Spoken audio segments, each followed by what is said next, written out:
भारी मतलब तत्व भारी होने लगे उसके शरीर के अंदर, तो उसके शरीर में उसकी मोह माया अटैचमेंट बढ़ने लगा।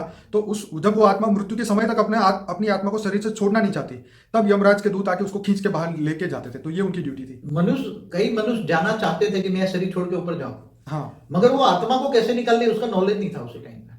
ओके। इसलिए तो ऋषि मुनि फिर बाद में, ऋषि मुनि तो बाद में आए, बहुत बाद में आए ऋषि मुनि। हाँ। क्योंकि जो आत्मा शरीर छोड़ने के लिए चाहती थी मैं ऊपर जाऊं, मगर मैं ऊपर कैसे जाऊं, उसकी विधि किसी के पास थी नहीं, ज्ञान नहीं था। हाँ। शुरू में ओके।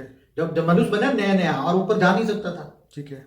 तो फिर ऐसे तरह ऋषि मुनि होते थे, वो जंगलों में जाकर तपस्या करने लगे कि भी मुझे मोक्ष चाहिए, मोक्ष चाहिए। तो कई लोग कुंडलिनी जागरूक करने लगे, कोई ओम ये की तो ध्वनि सब करने बाबूजी लगे। अभी की बात है ना, अभी उस की नहीं, जमाने में मगर तो ऐसा कुछ होगा ही। शुरुआत उसी टाइम अलग अलग थियरी से हुई। ये तो आज की थियरी है। हो सकता है उस समय भी काफी उन्होंने चांस लिए हो, नई नई चीजें हो जो अभी शास्त्रों में भी ना लिखी हो। बहुत कुछ ऐसी घटनाएं होगी जो अभी शायद पता भी नहीं हो। शास्त्रों में तो बड़े रूप से लिखा हुआ है, मगर ज्यादातर तो दूसरे प्रकार की कहानी है।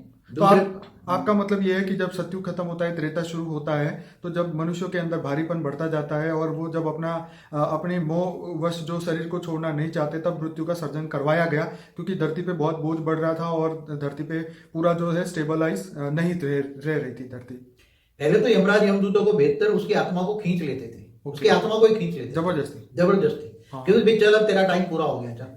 क्योंकि कोई तो अपने आप तो जाना चाहेगा नहीं, क्योंकि माया में फंसे थे। तो बाबूजी मनुष्यों की बात नहीं, हम जानवरों की भी बात करेंगे कि क्या इस जीव योनि के अंदर भी यमराज का काम था कि इसको उसका समय। यमराज का काम मनुष्य योनि में था। जानवरों की क्या होगी मैं बताऊं। जानवरों में कई प्रकार के जानवर बढ़ते गए। अब उसको तो कैसे मौत ले। हाँ। तो कोई जानवरों को काम यमराज का नहीं था। ओके। इसलिए फिर जो जानवर बढ़ गया ना, उसको खाने के लिए दूसरा जानवर बनाया। ओके। फिर तो उसको खा लेते थे। हाँ। फिर वो भी बढ़ गए, तो जो भी जानवर बढ़ गए थे उसको खाने के लिए दूसरा जानवर बनाया गया। फिर वो साइकिल बन गई। वो साइकिल बन गई, दूसरे को खाने के लिए तीसरा बनाया, तीसरे को खाने के लिए चौथा बनाया, चौथे को बनाया पांचवा बनाया। ऐसे जानवरों की सर्जन होते गए अच्छे। तो मतलब आपका त्रेता के एंड में जाके जब मनुष्य, तब मृत्यु का शुरुआत हुई। सतयुग में इच्छा मृत्यु था। अब कलयुग के अंदर तो इच्छा मृत्यु जैसी बात ही नहीं है, क्योंकि हॉस्पिटलों में लाखों लोग सड़ रहे हैं, उनकी मौत भी नहीं आती क्योंकि उनके कर्म बंधन बहुत बाकी है। और शायद यमराज भी कुछ हेल्प नहीं करते होंगे उनकी। अभी तो हम लोग भी, अभी तो सब बदल गया ना। ओके। जब धरती पर सारी राजाशाही खत्म हो गई, सारी धरती पर है राजाशाही कहीं नहीं, या तो डेमोक्रेसी है, क्या तो कहीं